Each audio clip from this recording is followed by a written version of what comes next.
लगा डालती थी और समस्त दिशाओं को सिंहनाद में आपती हुई युद्ध से विचरने लगी। शिवदूती के क्रूर अट्टहास से डर कर कितने ही दानव पृथ्वी पर धराशायी हो गए। तब उनके धराशायी होते ही शिवदूती उन्हें चबा डालती थी। इस प्रकार युद्ध की देवियों के द्वारा बड़े बड़े वीरों का वध होते देखकर राक्षसी सेना युद्ध भूमि में खिसकने लगे। देवियों द्वारा भयातुर दानवों का भागना देखकर महादैत्य रक्तबीज क्रोधित होकर समर भूमि में ही उसी के आकार को अन्य दैत्य भी उत्पन्न हो जाते थे।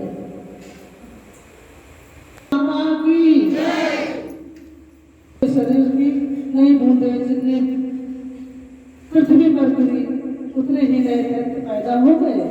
नए उत्पन्न राक्षस मात्र गणों के साथ भीषण वेग से युद्ध करने लगे।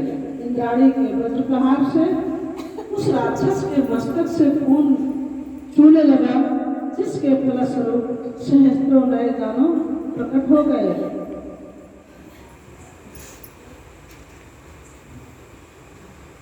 किया फिर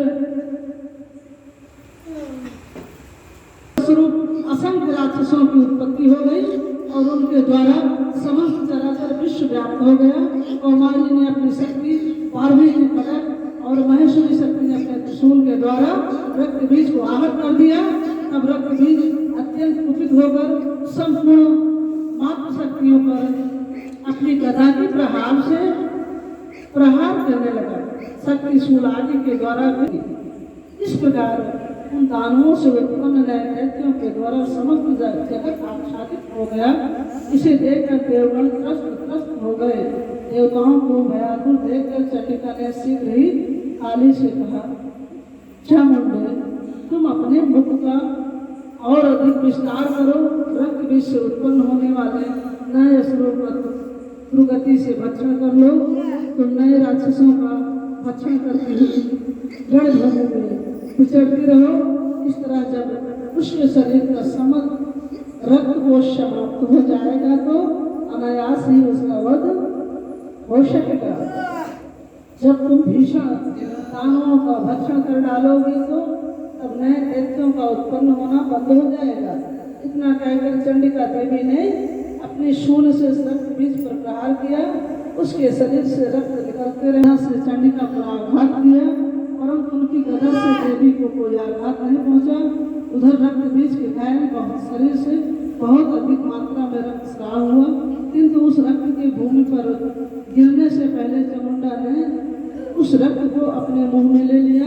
रक्त भरे रहने के कारण मुख में भी जब नए दानों की उत्पत्ति होने लगी तब देवी ने चबा जाने लगे और अनंत गोत्वाद उस रक्त बीज दानों पर पूरा खून चूस लिया। अब उस रक्तहीन दानों रक्त बीज को अपने वज्रबाण के द्वारा खड़ग ऋषि आदि के प्रयोग से देवी ने मार गिराया। इस प्रकार हे राजन, साष्टाघात से आहत होकर वह रक्तहीन दानव रक्त बीज धरती पर गिर पड़ा। हे नर, इस दृश्य को देखकर देवताओं का रक्तपात से के मद से विभोर होकर संपूर्ण मात्र समूह बोलो दुर्गा माता की, बोलो मैया काली की, बोलो बालाजी महाराज की, बोलो